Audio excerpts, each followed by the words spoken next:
It's our man, James Ham here. James, I got an opportunity. I'm sorry. It's 1320 Kings Insider. James Ham with us here on Dealing with Casey. I got the opportunity to listen to the Kings Beat. Man, that is a fantastic podcast. Welcome back. Yeah, I miss podcasting, man. It's like going on the radio. I love coming on the radio and having conversations with you guys. We sit here and just riff and tell crazy stories. But, you know, Sean and I have been friends for a long time, and he really hadn't been on my podcast very often. You know, I got guys who are like the Steve Martin of my podcast, like Sam Amick, and you know, Jerry Reynolds is like the Chevy Chase of my podcast. But you know, Sean and I really haven't had that time together, and we just both of us have been on the grind for so long that we can tell some amazing things going forward. So I'm really excited to have him, and then we're gonna do another pod during the week where I'll have big time guests.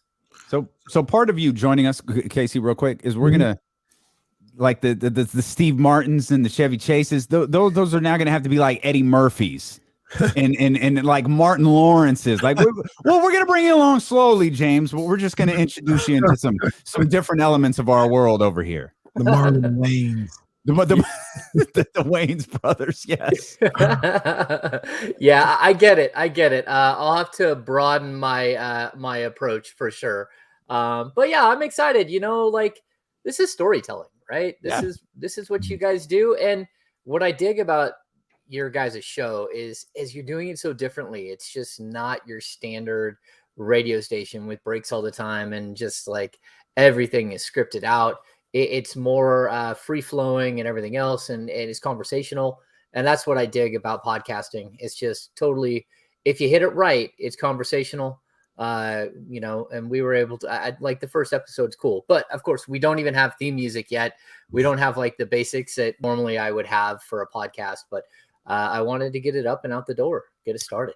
Well, James, the interesting thing to me, or one of the interesting things to me, is I appreciate the kind words for this show and what we try to do here, myself and Damien.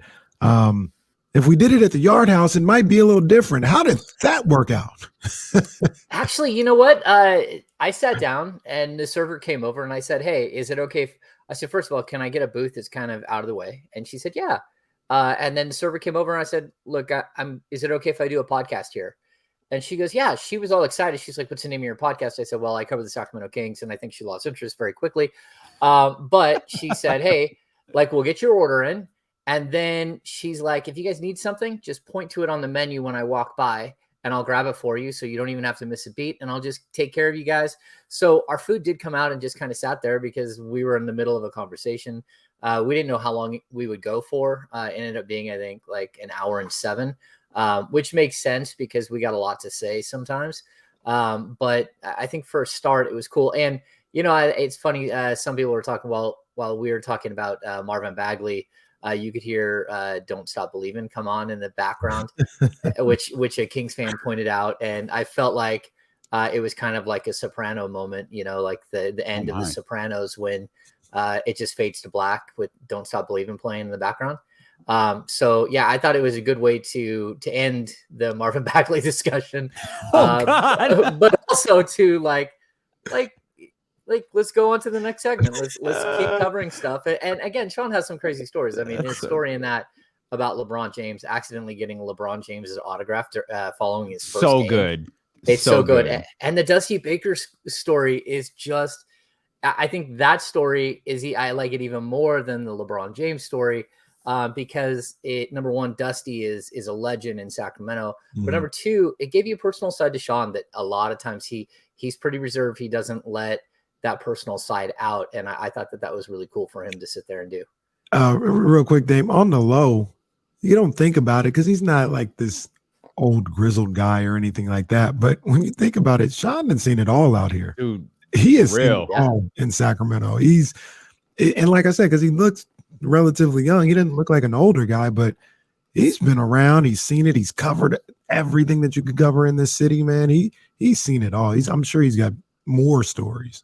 Yeah, 20 years of covering the Kings, and he started as a high school student at Elk Grove as an intern at a local radio station, and he's just parlayed it. He's such a hard worker, you know, like that's like he and I are grinders. That's why I think it will work, because we both we can't stop. That's the problem. It's, you know, some people, they don't know when to stop, and some people just don't stop, and we can't put it down. And so I think it'll be cool for that. And again, like that guy has had so many crazy moments in his life. Again, we'll tell his Paris Hilton story coming up, where Paris Hilton says he saved her life. But like, I mean, his name dropping is the only one I've met that's better is Nancy Lieberman, who literally will spout off like, she'll hit you with like 6 names.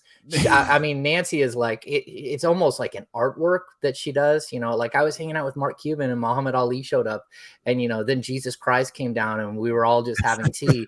And you're like, this is just like amazing. Nancy Lieberman will name drop again and again and again. And it's stunning to watch, and like, holy cow. But Sean has a little of that too. Like he's buddies with Kevin from The Office. Nancy, very well respected. Yes. Nancy in some circles gets a lot of side eye. She'll start talking about, I've heard Nancy Lieberman tell some wild stories. She'll be going on and on about this story, and then she'll just be like, I just love him. It was my dear friend, Michael Jackson. And like the whole time you're like, I cannot believe she just, like every time you think, oh, she just name dropped the biggest name possible, then it's like, oh no, that's nothing. Boom, she just hits you, and you're like, oh, this tremendous. Is stunning.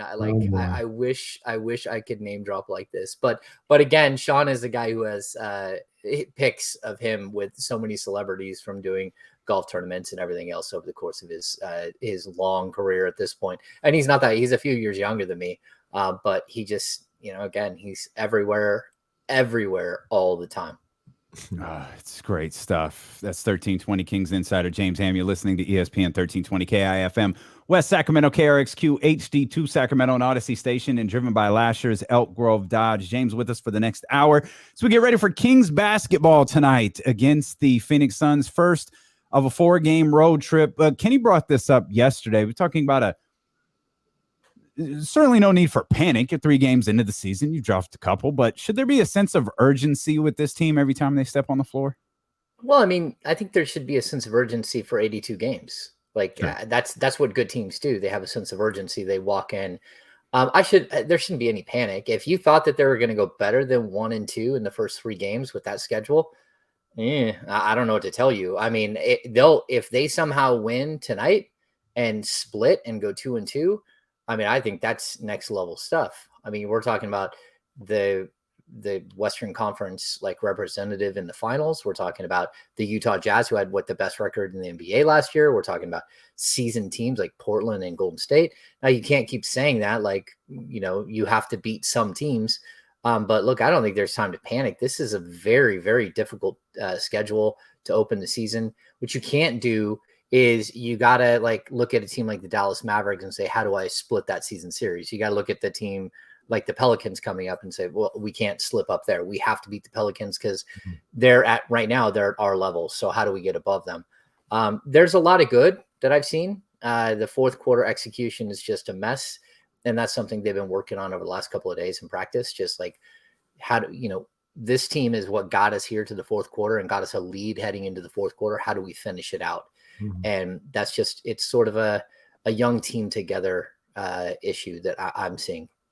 James, I'm starting it already. Okay. I'm starting it already. It needs to happen. I'm watching NBA League Pass last night and I'm saying, look, no, I don't want no Thunder upset of the Warriors. Every game that they're supposed to lose, they need to lose. Rockets, you're supposed to lose to Dallas. I need you to lose. Spurs, you're supposed to lose to Lakers. I need you because they all matter, right? You know what I'm saying? They all matter. I know it's 3 games in. I know it's 4 games in for some people. But if you have teams I mention those teams because I figure, you know, I want to start, number one, eliminating teams like Houston and OKC. And then you look at the Spurs and things of that nature. Let's get them their losses they're supposed to have now because that's where the Kings may be around. You don't want anybody having sneaky, they like Oklahoma City almost was last year when they were supposed to be terrible. But before they started sitting guys and and having SGA out for the year and really tanking, they were like hanging around 500. It was like, what are you guys doing? Get the hell out of here. We don't want any of that going on this year. All right, get these bad teams out the way now. I'm going to flip that on you and say, no, I want them to win every game possible, because I know that every single one of those teams is going to fold it up in the last 30 games and shut it down and once again tank, because that's where they're at as franchises. So like, I think the one team that's a little scary to me is Houston, just because, you know, Green is so good. Yeah. Like, that guy is going to be so incredibly good. But I think most of those teams, they're gonna fade, like, you know, what the Kings have done, like they did for a long time, where they just like throw it in the last half. So I get what you're saying, but what I would rather see is some losses pinned on some teams around you, some teams that might not be as good as you think they could be. Teams like the Clippers, teams like, again, the Warriors are a team that you just don't quite know what they're going to be by the end of the season. I mean, they're one Steph Curry injury away from, like, you know, like the Titanic. You know, like I'm kind of the reverse of what your thought is there. I see you. I just want everybody to lose. How about that? How about everyone loses every game? Like, every game is an NFL tie. Like, they go to overtime, no one can score, it's over, and it's a tie. That makes sense. College football 2-point conversion overtime. That was garbage. Dude, how do you have 9 overtimes and the score is 20-18? That made, I don't even know when they implemented that rule. I don't know what that was all about. Go back to the old one. Yeah, and I feel bad for those players, because, I mean, that's time, and you're so exhausted at the end of it, at the end of a football game, and they just keep dragging it on again and again and again. I mean, I don't know how you just keep going. Like the NBA, what is a 5-minute overtime session? I mean, that takes 2 seconds, and you can have like subs coming in and going out all the time. Like, when you're in that, like, just think if you're a defensive lineman, you've been sitting in there in trenches all day long, and someone says, hey, let's keep playing. We got 9 overtimes. Let's just keep rolling it out there. I mean, at a certain point, you just want to break. Yeah, absolutely. Well, and I'm going to take your word break and use it in a different sense. There it is. Kings just need a break. They need some things to go their way. They've seen winning teams win games. Utah, winning team, win games late. Golden State, winning team, win a game late. Phoenix, they're the Western Conference champion. They're off to a slow start. They're trying to figure some things out too, but they're a team capable of winning a game late. James, we've seen two dramatically, or maybe not dramatically, but definitely two very different versions of the Kings in the first half and the second half. How can we get what we're seeing in the first half, particularly on the defensive end, to transfer over to the second half? Yeah, I mean, I'll say this again: the teams that they've played are teams that have been together for a long time and can make adjustments. Mm-hmm. So that is one issue: is that you're playing teams that are really good and they have a refined system to fall back on. And I think the Kings are still looking for, number one, the refined system, but also they're really looking for their rotation. Like they know their rotation, like who the 9 guys are who are going to play, but it's almost like they don't know when it's their turn to do something. So, you know, it's kind of like you go to a jazz club and it's really cool. You're listening and all of a sudden it's like, hey, it's a drummer's turn. And he just goes and he goes on a big long riff. And now it's a trumpet's turn. And so you're waiting for them to figure out, like, when is it to let somebody like really have their turn? When is it like ride the hot hand, find that guy? And I just think that they're, you know, if you look at Fox had a big first game, 27 points. The only constant on this team so far has been Harrison Barnes. And I would say Rashawn Holmes, except for the fact that he fouled out in like 20 minutes in the second game. But Fox has a big first game and then 2 subpar games. Buddy Hield has 2 big games and then nothing. Davion Mitchell has nothing in the first 2 games, and he kind of blows up in game 3. You haven't had this moment where guys are actually finding success together. You know, Terrence Davis hasn't been able to find his rhythm at all. And it's almost like he doesn't know where he fits in. He's trying to fit in, but when Buddy Hield is shooting 10 threes in the first half, like, where do you fit in? Like, that's really difficult to figure out where you fit in. And so I think we're going to see Luke continue to tinker. I would like to see him leave either Fox or Halliburton on the court the entire game. One of them has to be on the court for me, just because I think that's where the one guy who can distribute and can kind of like balance everything and say, hey, look, you had your turn. Now it's this guy's turn. We're going to move it around a little bit more. I think that would really help this team.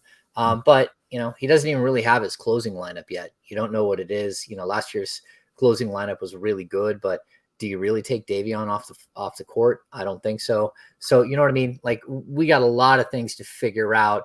Like we brought it up on the podcast. It is like the pot of chili, like what we talked about, where I think the onions got a little overcooked. So they're not soaking in the other flavors yet.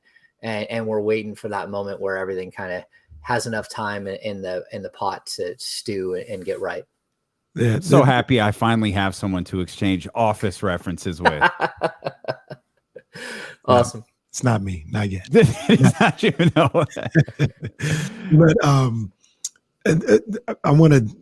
You touched on a couple things that I want to go back to, but this one, because this might be small potatoes. Maybe this is a small onion here. Okay, so Terrence Davis. I think it was you that talked about this before, James.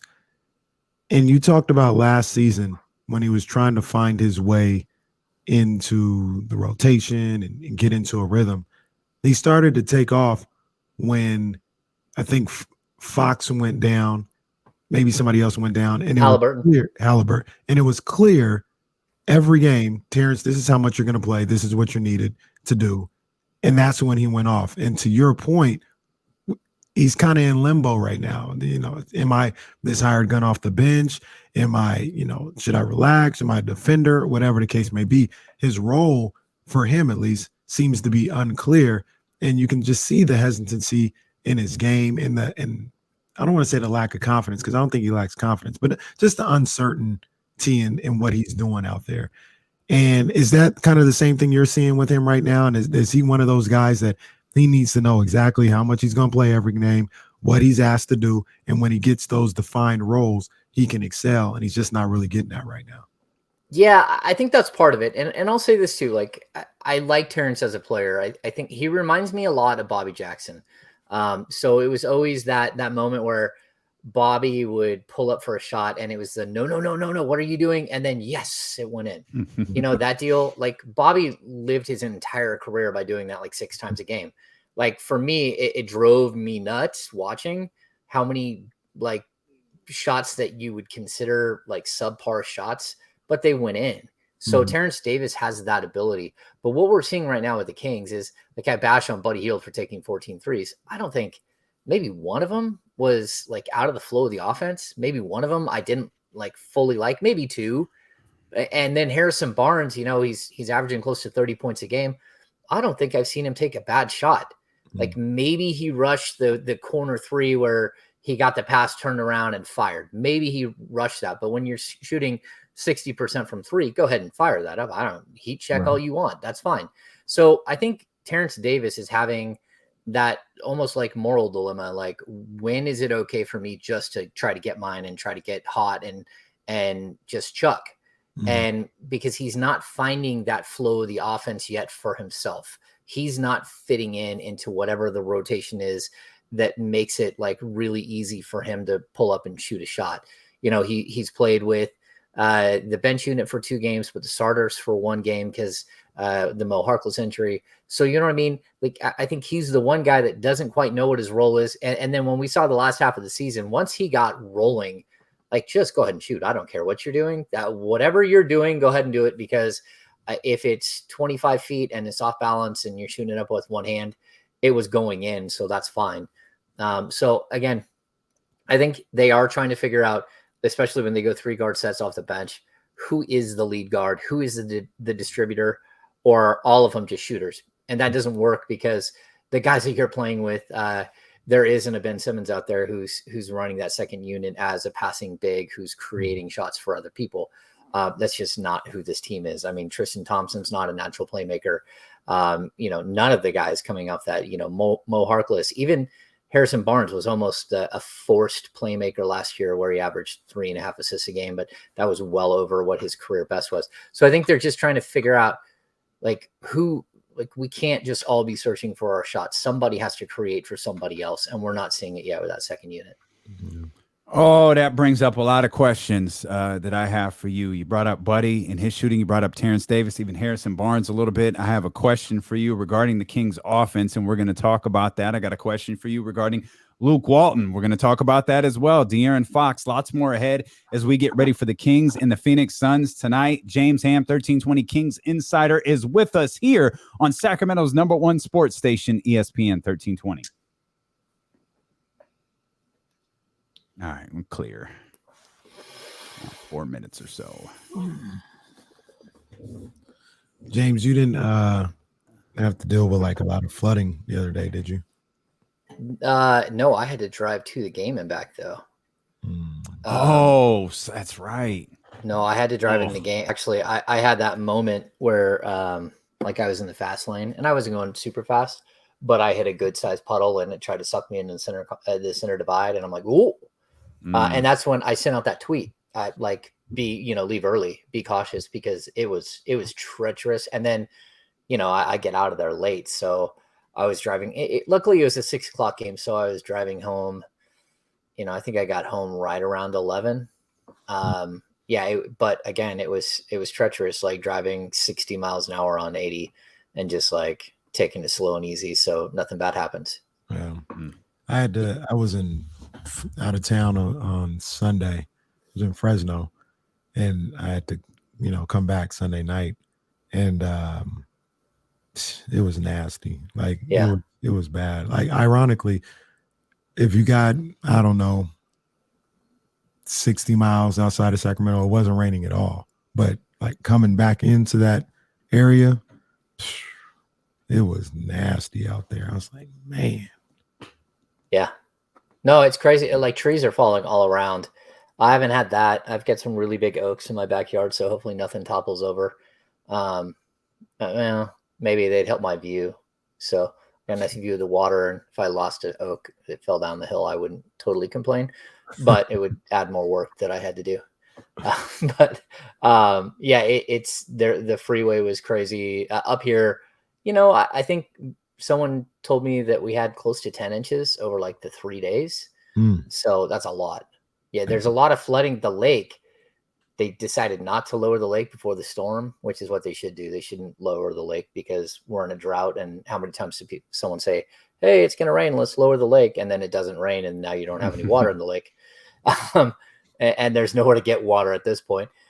So they left it, and now a bunch of people who live on the water are super upset because the water's way too high. Like, it went over their seawalls. Yeah. Goodness so much water. Gracious. It's good. We need it. Yeah. Now it might not rain again for 4 or 5 months. I know, right? Those pictures of like Folsom Lake are just insane to see. Is it filling up? No, like how it was like over the summer where you could see the bottom. Like, yeah, you can see the Mormon settlement. There's like a former like Mormon city hiding down underwater. I never knew that's what that was. Yeah, there's all kinds of stuff hiding in there. I think there's like a bridge you can walk across and stuff. Oh. Yeah. I don't go to other lakes. Because we have our lake here. Mm-hmm. It's small, but you can get enough done on it. I don't go to any lakes, period. I got to change that next summer though. Yeah, you can come up and hang out on the boats. Oh yeah. Yeah. There we go. Got a big pontoon boat, and then my son has a pontoon boat, and then we have a speedboat. Nice. Yeah, we barbecue. I'll make ribs. Nice. Are you you a big like a grill master? Yeah, well, yeah. On the boat, like at home, I don't barbecue very often, but on the boat, it's like I have my little kitchen set up basically. So I'll slow cook ribs all night at like 175 degrees, all tented, and then I'll take those out onto the boat and grill them and baste them and do all that stuff. Yes, awesome. James, John, yes, James lives above Auburn in Lake of the Pines. Guys, we're coming back.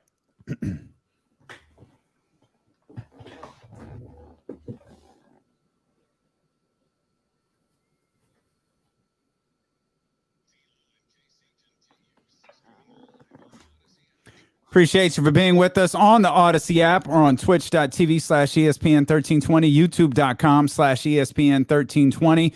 1320 Kings Insider James Ham with us here on the show. We've already got him making ribs. We got him planning the first barbecue at his house. Like there's a lot ahead here in this partnership outside multi-week visits, a podcast, and whatever other wonderful things James Ham has on the horizon for Kings fans.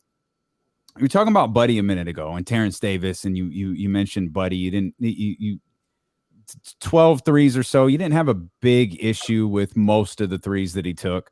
But as a whole, as the Kings as a whole, are they taking too many threes? That's a really good question. I remember, was it last year or the year before? That was one of, so like Walton always gets asked about pace and about what's the number of 3-pointers you want to take. And I think he said he wanted 35 threes a game. And what are they averaging? It's got to be like 42, right? They've hit like 45. They've shot like 45 in a game, I believe, this season. It's a lot of threes. But I think they're 6th in the league.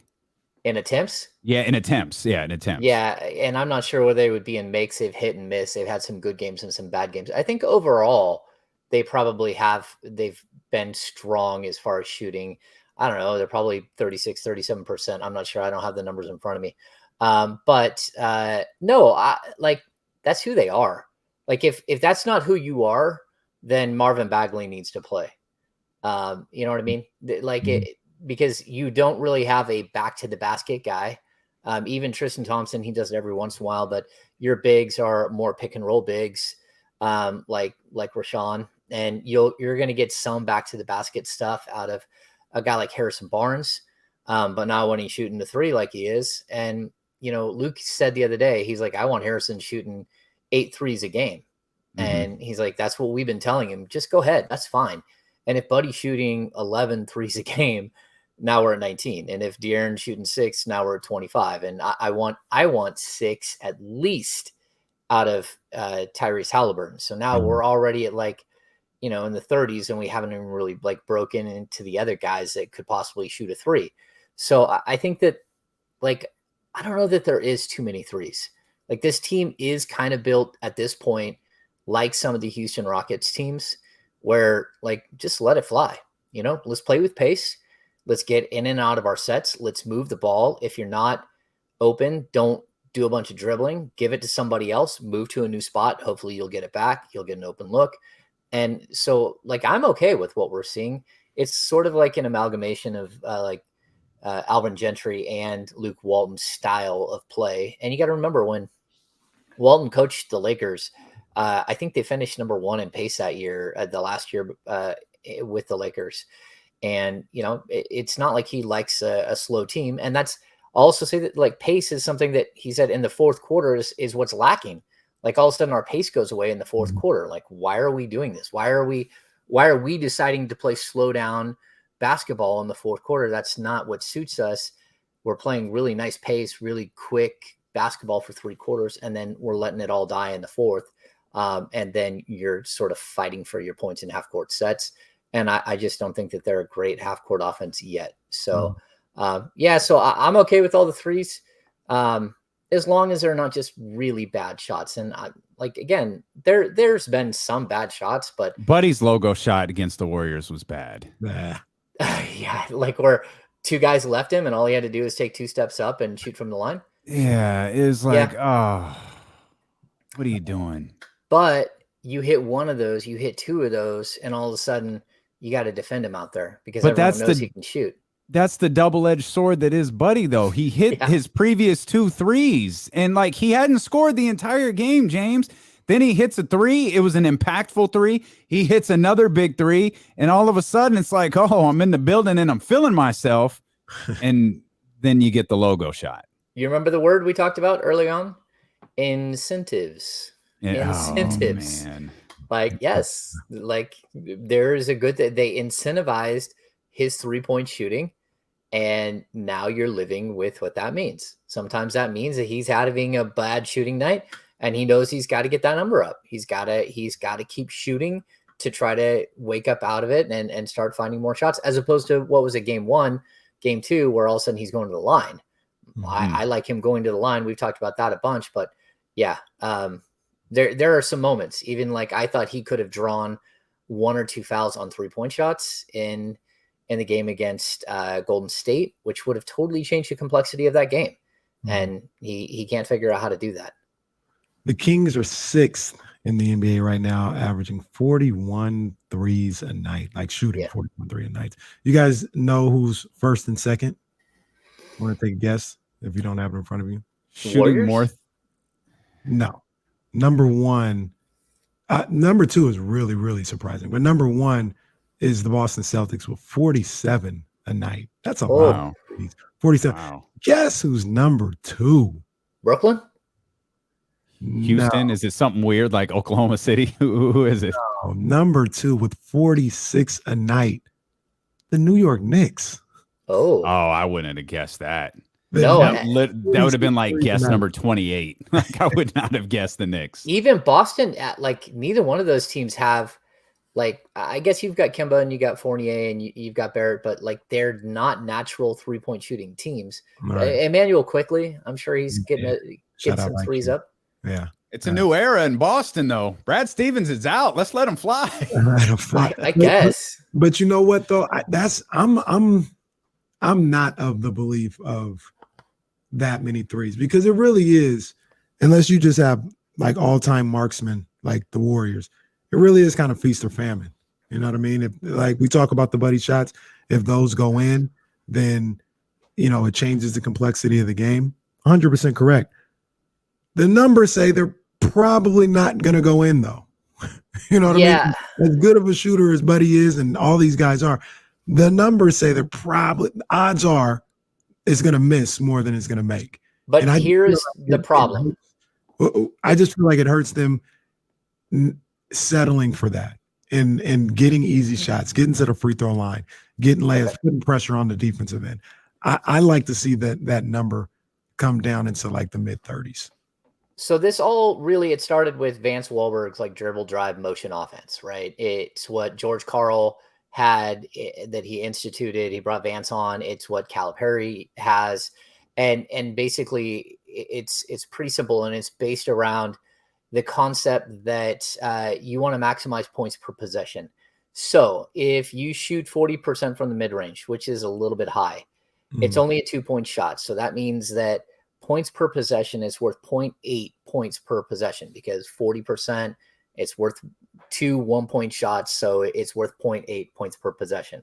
So with that, the corner 3, which is the most like accurate spot in the NBA for shooting a 3-point shot, well, accuracy, it's 40%, just like a mid-range jumper. The difference is it's now worth 3 points.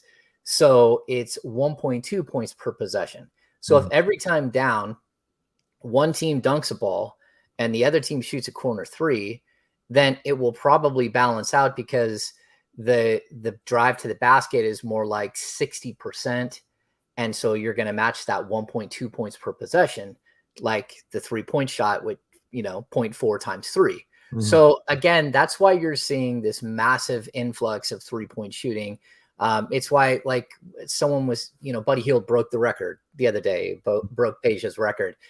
And someone said, well, was Peja just not that good? And it was like, no, Peja retired. He was a number 3 overall all time in 3-point makes in NBA history, behind like Reggie and I can't remember, it was Ray Allen or someone else. And now he's number 23 overall, like all time. And it's because the game has changed, the evolution of the game. You saw the beautiful basketball, the passing, and the crazy Princeton style motion offense of Pete Carrill and the Kings. And then the George Karl dribble drive motion offense. Either you're attacking the rim or you're shooting the 3 ball, and that's it. We don't want any mid-range shot. And the only team that really has bucked that system for the last couple of years is the San Antonio Spurs, where they just have every single dude in the league that can shoot a mid-range jump shot.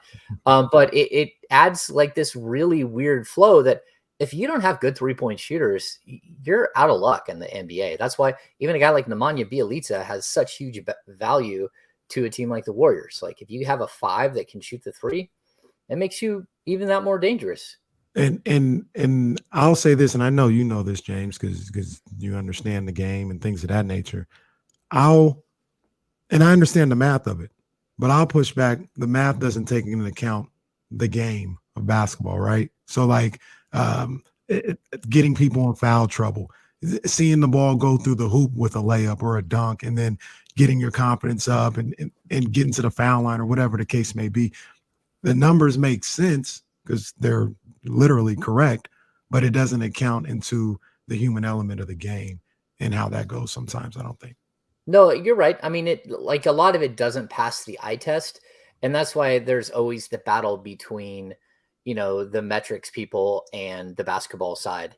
And to be honest with you, that's why Monty McNair was such a strong hire for the Kings. We'll see how it works out at the end of the day, but he is the analytics guy who, for the Houston Rockets, was also the guy who worked with the coaching staff to implement the analytics. This is why the analytics matter. And so by, getting guys in the right positions on the court, finding ways to get them to those spots, who gets hot from where, how do I get a guy to that spot and how do I get him open? How do I get a guy to make the pass to that spot?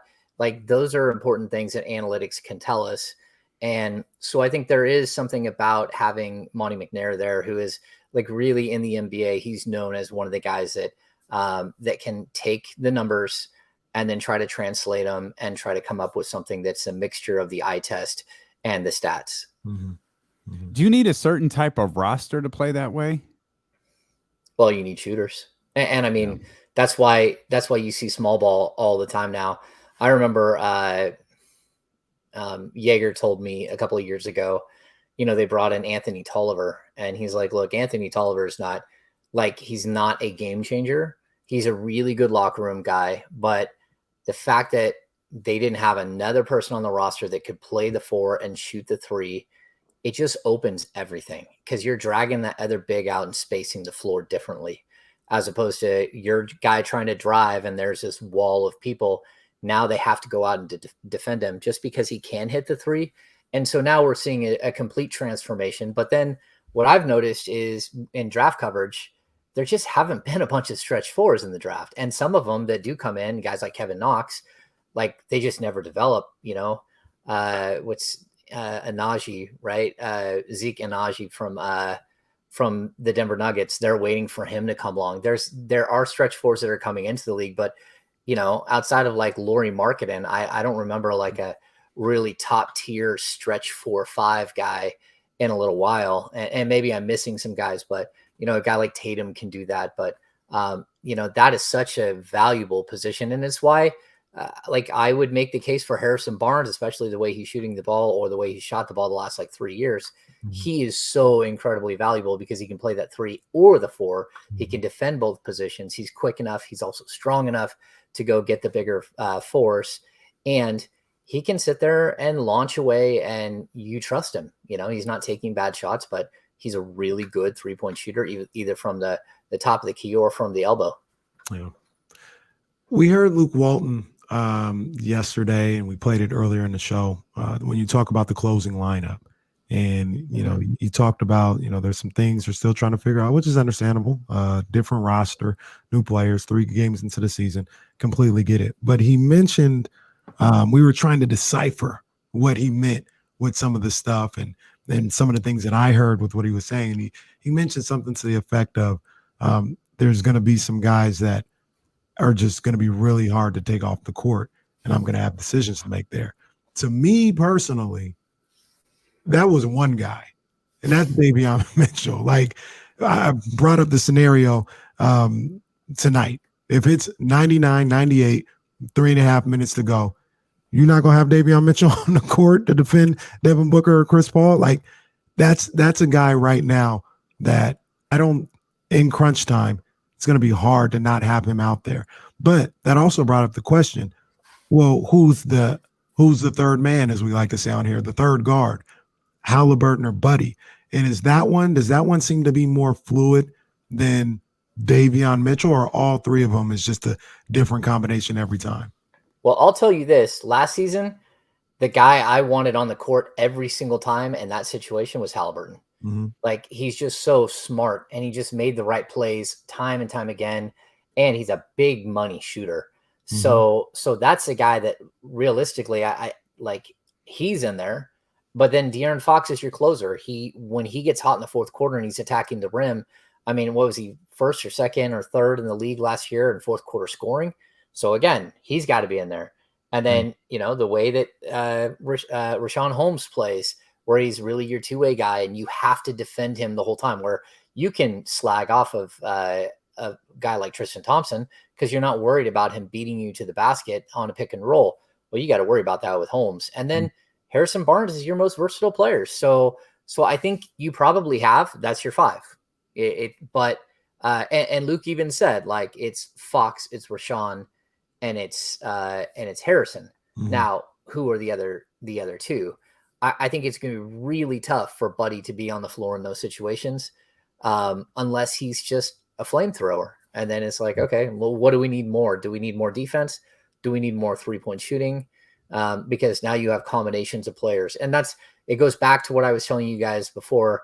I really do believe that not only do the Kings have 5 really good guards, I do think all of them are good, but they're all very, very different. All of them are so super different. You got your defender, you got your like jack of all trades guy in Halliburton, you got your speedster that can score like crazy in Fox, you've got your lightning bolt, your microwave in Terrence, and then you have your lead shooter in Buddy. And so all of them are so different. They all do different things. And like, it's going to be like, how do I pick and choose what I do here? And sometimes, you know what, maybe it is Fox that doesn't get to play in the fourth. I mean, he's the guy who had 7 turnovers against the Golden State Warriors, and a bunch of them down the stretch that really hurt this team. And if he's not right, then like, look, we got other players who can step in, because this is about winning basketball. It's not about hurt feelings or, stroking egos or anything like that. It's about winning basketball. That does not seem possible to me. It just given that it feels like, and this was the original direction I was going with the question. It feels like as much trade chatter as there always is around Buddy Hield, Luke seems to still really trust Buddy. Like and I think he was in the closing lineup for the Trailblazers game. Utah, I can't remember. He definitely was against the Warriors. So and he wasn't shooting well against the Warriors. I thought he played really well against Portland, but it feels like to me, Luke Walton still very much trusts him. I think he's learning how to trust Davion. I think he trusts him more and more every game. I know he trusts Halliburton, although Halliburton is a one guy. Well, I'd say him and Terrence are the two guys that kind of like, they're still trying to feel out where they belong, and they just need to stop that and just play. Like, Halliburton needs to start demanding the ball, like demand the ball from De'Aaron Fox. If it's going south, move, get open, get to a spot and get your shots up and sort of find yourself, because he's so incredibly valuable when he's going. I mean, even the last game, what he end up with 9 points or 8 points, 9 rebounds, 9 assists, 7 rebounds, something like that, with 2 steals and a block. Like, those are crazy numbers, and you need more of that. But I also need him to score like 16 points a game.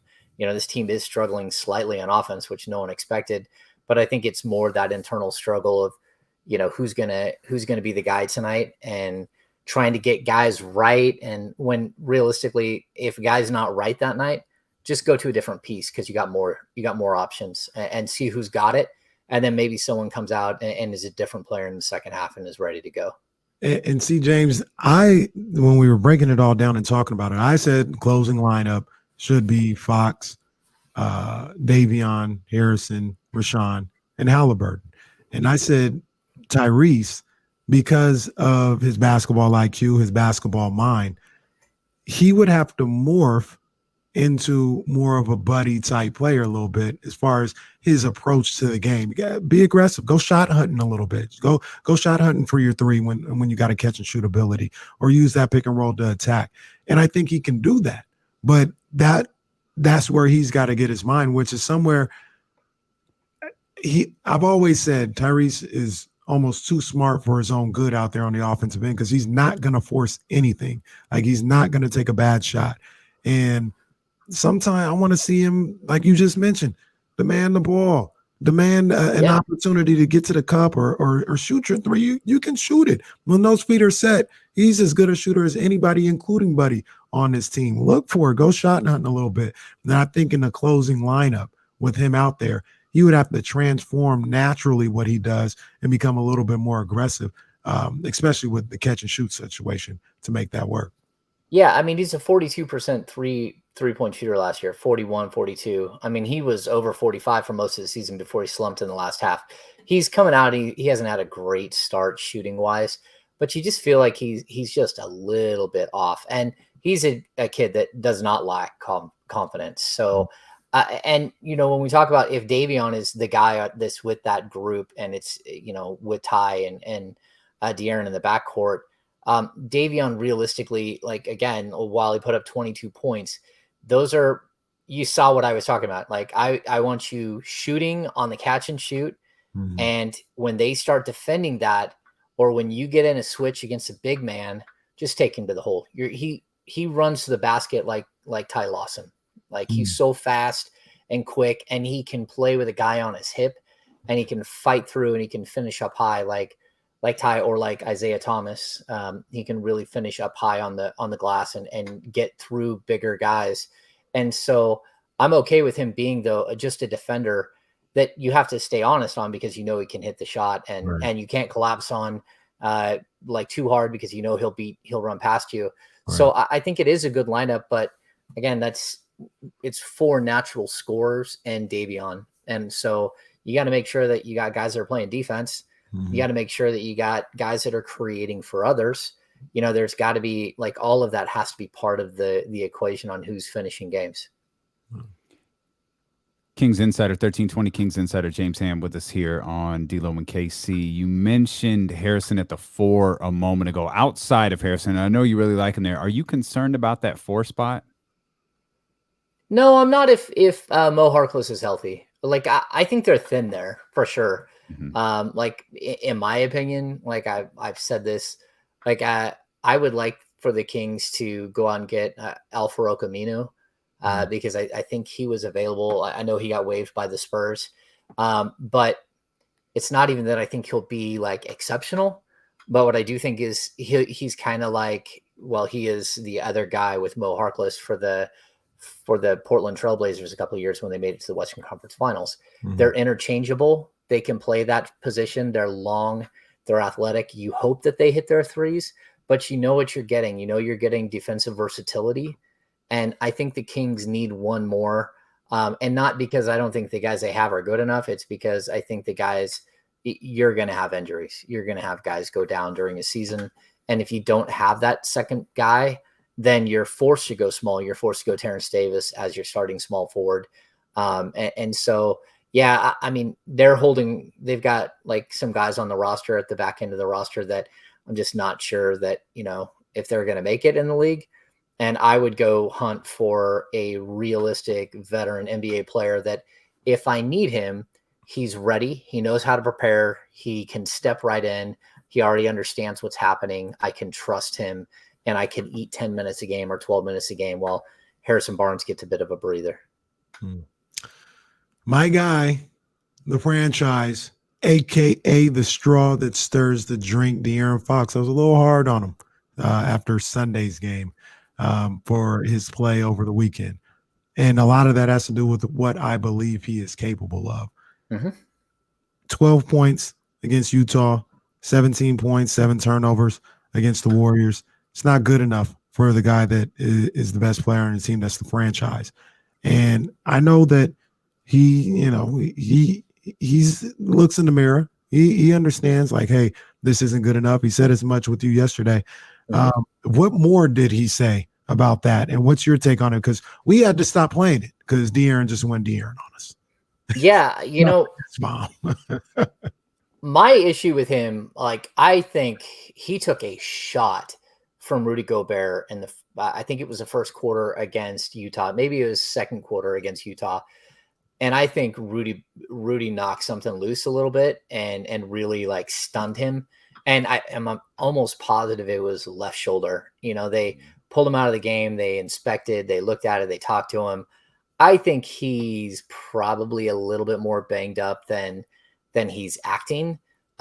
Because I just think the shot is off. Like the shot the shot in the opener was off too. I think he ended up hitting enough of them that made you think, oh, it's fine. But the ones he didn't hit were like Lonzo Ball misses. Like when Lonzo Ball misses a three, it's like, oh my gosh, what in the world did I just watch? Like he almost breaks the backboard, like hitting the side.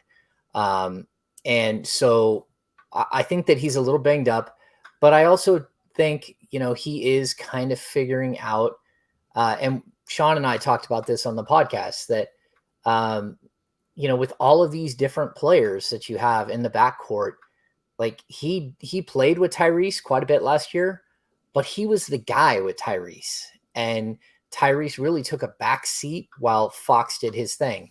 Now they're kind of sharing duties, and then Davion comes in. He's kind of sharing duties, and Buddy comes in, and Buddy's like, I'm getting mine. I don't care. Get out of my way, and demanding the ball and doing his thing. I think Fox is like, I got to figure out where it is that I fit in. And then when he is trying to fit in, the league has changed their rules with the unnatural motion. And Fox is like, he dropped a profanity word, I think. Yeah, but he's like, we can confirm he did. Yeah, he said, like, look, that's not who I am. I'm not the unnatural guy.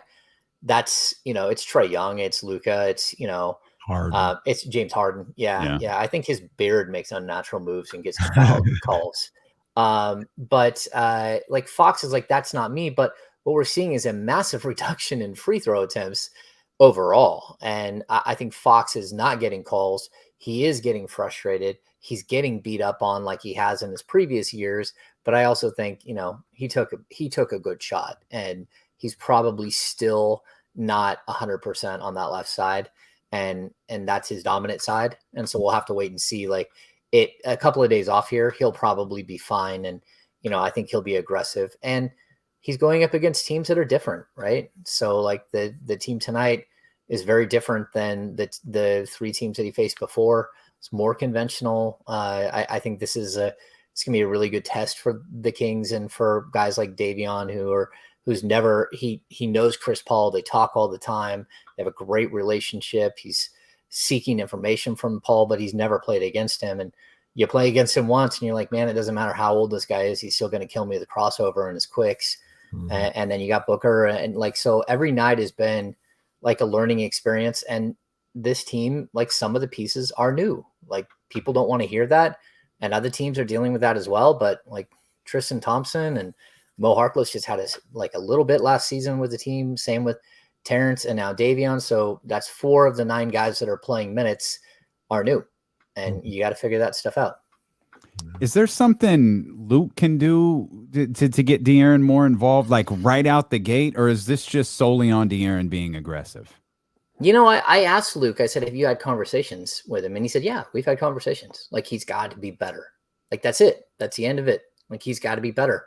And so I think he knows, like, hey, this is what I have to do. I've got to figure it out. And, he's his 5th year in his league. It's the 5th year for him in the league. And he's got pressure on him, which he didn't have before, where he jumped from 8.5 million to 28.5 million.